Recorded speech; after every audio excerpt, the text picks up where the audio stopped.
Պարոն Մանասյան, ամեն դեպքում մեր ալիքի լսարանում էլ դուք ունեք ձեզ լսող հատված, դրա համար հիմա մենք այս առիթը կօգտագործենք, կփորձենք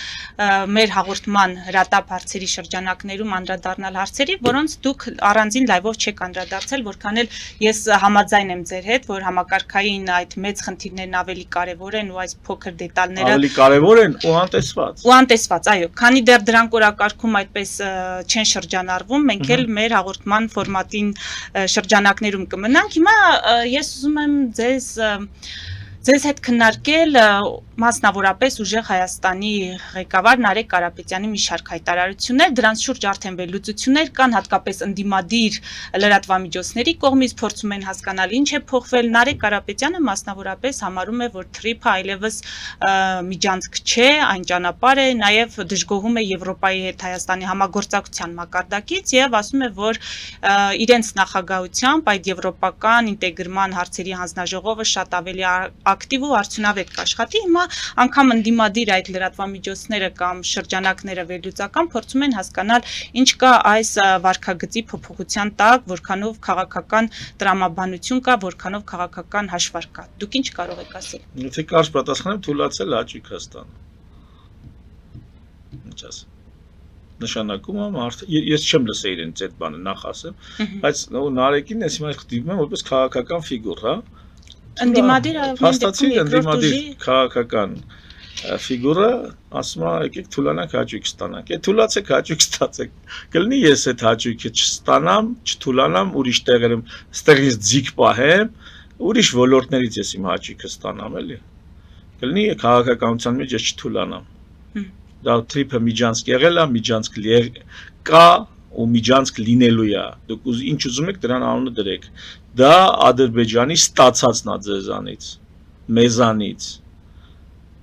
Հիմա անունը ինչ ուզում եք դրեք, դա պահանջել ստացել է, ասլա երեսը չեմ տենալու, երեսը չի տենալու։ Մինչև կգան այլ, կամ չեն գա երբեք, մինչև կգան այլ կադրեր, կլինի այլ սերունդ, երկիրը կլինի այլ հնարավորությունների տեր, որովհետև ով էլ ուզում է գա, երկիրը պետք է հնարավորություններ ունենա սպասարկելու իր իրավունքները։ Իրավունքները հա գրած են, լավ, բայց իրավունքը սպասարկելը ռեսուրս է պահանջում։ Ավելի ազնիվ է ասել, որ ռեսուրս չունենք իրավունքները սպասարկելու, օրինակ ես տենց էլ ասում եմ։ Ռեսուրս չունենք, ընկեր, իրավունքները սպասարկելու։ Արցախցիների իրավունք ունենք, ռեսուրս ունենք սպասարկելու, չունենք։ Զանգեզուրի միջանցքի ռեսուրս ունենք սպասարկելու, չունենք։ Բա ինչ անենք։ Նահանջի ընկեր, հանձնի մի ստորագրի քչորացած ձեռով, թող գան զորով վերցնեն։ Կյանքում չեն կարող օգտագործեն։ Ոչ էլ Եվրոպան կարա զորով վերցածը օգտագործի։ Ղարաբաղը մենք վերցրել ենք, բայց այտենց էլ թուրքը չէր ստորագրի, ադրբեջանցին չէր ստորագրի։ Կարացա՞ր է տեով ինչ-որ մի հատ մագիստրալ տանես։ Չկարացա։ Լավ այդքան չխորանանք։ Ավելի լավ է զորով վերցնեն։ Դու չստորագրես։ Դու չստորագրես։ Էդ էլ հարց է, զորով կարան վերցնեն։ Ընդ Իրան կա, վերևը Ռուսաստան կա, հերվում էլ Չինաստանն է այս ամեն ինչի գլխին որպես քավոր կանգնած, շատ լուրջ է կանգնած։ Այսօր բանի քավորությամբ Չինաստանի քավորությամբ Օրմուզ չեն կարող բացեն։ Օրմուզի վրա է նա այնտեղ նստած խաղեր անում, լուծումներ տալի, որոշումներ կայացնում Չինաստանը։ Կարող է այստեղ դե եթե կտենց, այսինքն նրանք եթե նույնիսկ թողել էլ թող զորով վերցնեն այ մարդ։ Դա արդեն քաղաքական է, բայց Հայաստանը ուրիշ ուղի է ընտրել ինտեգրացիա թուրքական աշխարհի հետ, Հայաստանի Հանրապետությունը իդեպս գործող իշխանությունների ընտրել են ինտեգրացիա թուրքական աշխարհի հետ, որով Եվրոպայի հետ արդեն առևտրային հարաբերություններ կլինի, որով Բրիտանիա, Միացյալ Նահանգների շահերն էլ, այսպես ասած, առաջ կտանեն Միջին Ասիայում, Մերձավոր Արևելքում եւ այլն։ Այսօր Հայաստանը տենց ուղի է ընտրել, դե հիմա քաղաքական ուղի ընտրել են, թող գնան ժողովուրդն էլ նո մեծ հաշվով առանձնակի դեմ չի։ Եվ դրանով պայմանավորված նաև ընդդիմությունն է որոշել, որ պետք է։ Չգիտեմ ընդդիմությունը ինչա որոշել։ Ընդդիմությունը պետք է Ռուսաստանից ուժ ստանա, գոնե Նարեկ Կարապետյանից ընդդիմությունը։ Պետք է Ռուսաստանից ուժ ստանա, Ռուսաստանը ըստ այդ ուժը չունի, որ իրանց տա։ Դրա համար ասում եմ մի բան արեք, յոլա գնացեք, ուզում եք եվրոպացի դառեք, ուզում եք ամերիկացի դառեք, ինչ ուզում եք դառեք։ Հա, մեկ է մի օր, որ համապատասխան քաղաքական կլիման բարենպաստ եղավ, ամեն մեկով իր մեջ ինչ կա, դա էլ դրսևորելու է, էլի։ Հիմա կարող է այդ շրջանն ասում են գնացեք մի ձև ինտեգրվեք։ Սովետ միության փլուզումը օրինակ ինչի է զուգահեռներ տանեց։ Դա ոնց որ արևմուտքի ու սովետական միության իշխանության միջև համաձայնություն էր, որ մենք դառնում ենք դեմոկրատ, արևմտամտական, ավելի եվրոպամետ, հա, սովետ միության փլուզման իր որպես սառը պատերազմի պարտություն դա իր հերթին, բայց դրա շարունակությունը Գերմանիաները չէ պարտվել, բայց ոնց զարգացավ, Ճապոնիաները պարտվել, այսինքն եղավ արևմտյան մեծ աջակցություն, մասնավորապես Միացյալ Նահանգներից, որտեղ նա այս պարտվող երկիրը ինտեգրվեց արևմտյան համակարգին։ Հիմա Սովետ միության փլուզումը որպես սառը պատերազմում պարտություն, հենց այն միտքն էր, որ պետքա ինտեգրվի արևմտյան համակարգից, բայց այնտեղ ինչ որ բան այլ կերպ թարզ գնաց։ Հիմա չի բացառվում, որ այդ թվում Նարեկ Կարապետյանը, այդ թվում ռուսական այստեղ խաղացողները վերջին հաշվով այդպիսի մի, այսպես ուղղորդում ստացած լինեն, որ այ ընկեր վերջին հաշվով մեզ ինչ է, մեզ պետք է արևմտյան պարտներների հետ, Եվրոպայի հետ ինտեգրվենք։ Ռուսաստանը չի ուզում ինտեգրվի։ Պուտինը իր բերանով ասලා, որ երկու անգամ ՆԱՏՕ-ին միանալու Քլինտոնի հետ մի անգամ էլ չեմ հիշում ում հետ, կարող է էլի հենց Քլինտոն։ ՆԱՏՕ-ին միանալու հարց են քննարկել, Ռուսաստանը միանա ՆԱՏՕ-ին։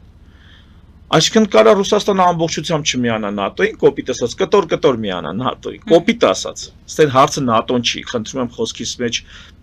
կատակը հաշվի առեք։ Բայց այդ տեսակ որ այո ուզում է Ռուսաստանը արևմտյան աշխարհի հետ։ Թրամփն էլ օրինակ ուզում է որ Ամերիկան իրոք ուզում է որ Ռուսաստանը Չինաստանի հետ չմիանա, իրանց հետ միանա։ Ռուսաստանը կուզենա խաղա երկուսի միջև։ Այս ամեն ինչ ինչի մասին է։ Նրա մասին է, որ ժողովուրդ ջան, այո, կարող է եւ մի օր տեսնեք, որ շատ խիստ ռուսամետ կամ Ռուսաստանից ուղղորդում ստացող գործիչներ, ուժեր խիստ եվրոպամետ պահվածք են դրսևորում եւ համագործակցության են գնում, որովհետեւ այդպեսի տրամադրություն կա, այդ թվում Ռուսաստանում, չէ, Ռուսաստանը ինքը ուզում է դառնա Եվրոպայի անբաժանելի մաս, ինտեգրված լինի եվրոպական կառույցներում, իր խոսք ունենա, իր կշիռն ունենա։ Դուք համարում եք, որ ներկայիս Ռուսաստանը ունի այդպիսի մտադրություններ, ցանկություններ։ Այսօրվա Ռուսաստանը եւ ընդհանրապես այդ տեսակ տերությունները ոչ թե այսօրվա են լինում, այլ առաջիկա 30, 50, 100 տարվա պլաններ են իրականացնում։ Այո, ինչու ոչ, չի կարա Ռուսաստանը ուզենա Գերմանիայի հետ օրինակ էներգետիկ կապեր, հարաբերություններ, Ֆրանսիայի հետ չգիտեմ մի հատ, ընդհանրապես Եվրոպայում լինի խաղացող։ Թուրքիան ոնց է ուզում Եվրամիության մեջ լինի խաղացող, ուզում է, չէ, ուզում է մտնի Եվրամիություն։ 20 տարի է ինչքան արդեն տեխնացու երկիր է։ Ռուսաստանը չի ուզենա։ Եթե ուզում էր ինչու՞ էր։ Այլ բան, որ եթե Ռուսաստանը ընդեղ եղավ, ոնց Ուկրաինայի դեմ հարցը լրիվ ուրիշ պատմություն է։ Եկեք հիմա դրան չխորանանք, որտեղ ես չեմ ուզում Ուկրաինայի հարցը։ Ընդհանրապես Ուկրաինայի թեման իմ համար այդքան էլ բաց քննարկման թեմա չի, որտեղ այդտեղ մարդիկ շատ այդպես մակերեսային են վերաբերվում ու դա շատ խորը վերլուծական թեմա է դա։ Դա ամեն մարդու խելքի բանը չի Ուկրաինայի թեման։ Ուկրաինայի թեման հիմա որ խոսած, ոնց խոսած քեզ սխալ են հասկանալու։ Ոնց խոսած։ Ովքեր ռուսների կողմից են, նրանք իրանց ձևով են սխալ հասկանալու, ովքեր ուկրաինացի։ Բայց դուք այն մարդ եք, որ թիրախավորումից չի վախեցել երբեք բանը։ Հա, բայց թիրախավորումը չէ, ես գիտեմ, որ իրենք չեն հասկանալու։ Դե չեմ ասում, դուք այդքան չկաք, որ Ուկրաինայի թեման ես ձեր հետ խոսամ, ձեզ չեմ ասում։ Մեծ լսարանին եմ ասում, ոչ թե Նոյան Տապանի լսարան։ Ընդհանրապես Ուկրաինայի թեմայով հետաքրքրված մարդիկ, դուք այնքան չկաք, որ ես ձեր հետ Ուկրաինայի թեմա խոսամ։ Մնացած թեմաները կխոսան։ Դա շատ լուրջ թեմա է Ուկրաինայի թեման, շատ մեծ ու լուրջ թեմա է, որը մամուլը, մեդիան, վերլուծաբանները շատ պրիմիտիվ մակարդակով են ներկայացնում եւ այդքանով էլ կողմեր են ստանում հակամարտող երկրպագուների բանակներ են ստանում, թիմեր են ստանում, ովքեր ամեն մեկը իր թևում նստած երկրպագուների այդ արյունահեղությունն են քննարկում։ Լավ, Եվրոպայի հետ համագործակցությանը կամ առավել եւս սերտ հարաբերություններին եթե անդրադառնանք, որ ասացիք թիրախավոր, ես էլի ցույց տվեցի, որ ես թիրախավորումից չեմ վախենում, որ ես կարամ կոպիտ արտահայտվեմ, լիքը մարդ այնտեղ հայհոյանքներ գրի մեկնաբանություններում, ես դրանից չեմ վախենում, ահա թե ինչի ես ցույց տվեցի, որ ես այդ թեման ոչ թե չեմ քննարկում, որտեղ վախենում եմ, որ դուք կարող եք ինձ քննադատեք կամ վատ բան ասեք, ես դրա համար կոպիտ խոսք ասեցի, դուք կարաք ջիգարով ինձի վատ բաներ ասեք, բայց մեկ այդ թեմա ես ձեր հետ չեմ քննարկել, դա կոնկրետ ընկալման հարց, ընկալունակության պատճառաբանություն կա, որը պրոստը կոպիտ խոսքերի հարց չի։ Հիմա վերադարձեք Ռուսաստանի Եվրոպայի հետ սերտանալու այդ հեռանկարին կամ ցանկությանը երկարաժամկետ Դե ցանկությունը եղել է, արտահայտվել է, ես ասում Սովետ Միությանը ստամանալու ճանապարհով է ավելի հեշտ ինտեգրվել սերտ Բայց Եվրոպան վերցնում է Ռուսաստանին ունենալ թե Եվրոպան Ռուսաստանին վերցնում է Եվրոպան ընդունում է Ռուսաստանին այնպես ինչպես Ռուսաստանը կա Դե դուք պատասխան Իհարկե ոչ Ռուսաստանը Եվրոպային Եվրոպան չէ, արևմուտքը որտեղ Եվրոպան կուզենա Եվրոպան կուզենա Ռուսաստանի հետ դաշնակից լինի, Ամերիկան կուզենա, Բրիտանիան կուզենա, իհարկե չեն ուզենա։ Ամերիկան ու Բրիտանիան Եվրոպայի ավակներն են, Եվրոպային ասողներն են։ Նրանք կուզենան, որ Ռուսաստանը այնտեղ այդ տիրույթում լինի իրենց մրցակից թեկուզ։ Չեն ուզենա։ Կխոստանան Ռուսաստանին, քայլ արա, արի, առաջ, տնտեսություն տազարականացրա, հանքեր այդ վաճառքի հանի, բայց այդքանը։ Եվ ընդհանրապես Եվրոպայում եւ Արևմուտքում լուրջ խաղացողներ են, կապիտալիստներ են, միլիարդերներ ու տրիլիարդերներն են։ Ժողովուրդ ջան, այդ լուրջ մարդիկ են, նրանք այտենց սիրուն աչքերի համար բարոյական սկզբունքներից ելնելով, նրանք գիշատիչներ են։ Այդ ձևի հարաբերությունները անդե ինչքան էլ մեզ տես պուպուշ բաներ ներկայացնեն։ Ռուսներն էլ մի պահ տենց շշկռեցին, միգուցե տենց հավատացին, որ կարա մի բան, ինչ որ սկզբունքներ, համոզմունքներ կամ չգիտեմ աշխարհակարգ, ինչ աշխարհակարգ, ինչ բան։ Դրա համար կարա այսօրվա ոնց որ այն ժամանակ էր առանձին գործիչներ իրանց պահեն շատ ջերմ եվրոպական շատ մարդկանց գործիչների կառույցների հետ։ Դա ոչինչ չի նշանակում։ Եթե դուք գիտեք, որ կա արևմուտք եւ Ռուսաստան օրինակ հակասություն կամ արևմուտք արևելք հակասություն, դա չի նշանակում, որ նրանք միշտ իրար կոկորտ են կրծելու։ Նրանք կամուսնանալ իրար հետ, կբաժանվենել, կվիճենել, կհաշտվենել, ամեն ինչ էլ կլինի։ Դուք նայեք, մենք պիտի նայենք, որ այս ընթացքում ոտատակ չետանք։ Այս սիրախաղերի մեջ կամ այս թշնամանքի մեջ մենք ոտատակ չգնանք։ Մեր հասունությունը դրանում պիտի լինի, ինչը ցավոք սրտի չունենք, մենք կարանք ազգովի պառակտվենք, դառնանք իրար ատող երկու բանակներ, ում կռվում, ինչ-որ օտար երկուսի կռվում, մենք իրար կարող ենք իրար ատել օտար երկուսի, որտեղ նրանք թե Եվրոպան է օտար, թե Ուկրաինան է մեզ օտար, թե Ռուսաստանն է մեզ օտար, թե Պարսկաստանն է մեզ օտար, եթե ուզում եք ճիշտն իմանաք, թե Ամերիկան է մեզ օտար, թե Թուրքիան է մեզ օտար, այսինքն ինչ որ սահման կա, չէ, որ Հայաստանի Հանրապետության պետական սահման, այդ սահմանից դուրս օտարն է, այդ սահմանից ներս յուրայինը, կան յուրայիններ, սփյուռքը, որոնք սահմանից ներս են էությամբ, բայց ֆիզիկապես սահմանից դուրս են գտնվում, լավ նրանք էլ են յուրային, էլ ուրիշ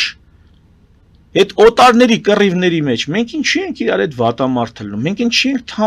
թիմերի բաժանվում, կեսը նրան է գովերքում գիշեր-ցերեկ, այն մյուս կեսը նրան է, չգիտեմ, աջակցում, նրան պարտություն հարվածա լինում, նրանք են ուրախանում, նրան է լինում, նրանք են Այ ձեր ցավը տանեմ, դուք սպորտ նայեք, էլի, ամենաանվնաս անշար բանն է, տենց կարակ սպորտային թիմերի երկրպագուներ լինեք, բայց էլի փողոց դուրս եկանք արդեն բոլորս մի ժողովուրդ ենք, մի երկիր ենք, ու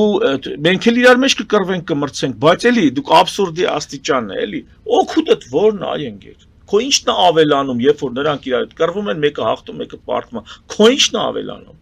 չեզոքություն ընդունի շատ լավ, դատապետ քաղաքականապես էլ աճի, չեզոքություն ընդունի,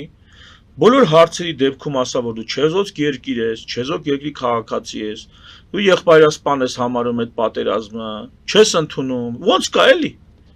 կողմ մի բռնի։ Մերոնք բռնել են, մեր իշխանությունը ամբողջ երկիրն է բռնել, իշխանությունն էլ հետը, ազգը Որ կողմում ենք մենք այդ դեպքում։ Ես հետ եմ ասում, չեզոքություն պահպան։ Չեմ, որ կողմում ենք այս պահին, դուք ասում եք ամբողջ երկիրն է։ Չէ, պառակտված է, ոնց ամբողջ երկիրը պառակտված է այդ ուրիշի պատերազմում։ Կողմ որ բռներ մեկի կողմից լինեին, օրինակ Ռուսաստանը մեզ ռազմական դաշնակից է թղթերով։ Ենթադրենք թղթերով լիներ կամ այդ ռազմական դաշնակցությունը խզեր Ուկրաինայի, էլի ես կհասկանայի, որ դու պատերազմի մասնակից ես, թեկուզ որպես դաշնակից, կողմ ես բռնել։ Այլ դու ոչ մասնակից ես, ոչ մատակարար ես, ոչ գալի քեզնից են առնում իրան զենքն ու միջոցը, որ ասես ինչ օգուտ ունես, ոչ մի օգուտ։ Բան չես փոչդ խուզը խառնվե որպես երկրպագու հանդես գալիս։ Սուս փուս նստեք տեղներդ, մի պարակտվեք, նրանք կկռվեն էլ, կբարիշեն էլ, կմորթեն իրար, հետո կամուստանան նոր երեխեք կբերեն իրարից։ Դուք հանգիստ եղեք, դուք ձեր դարդով հարյուրատ հարց ունենք մենք համակարգային։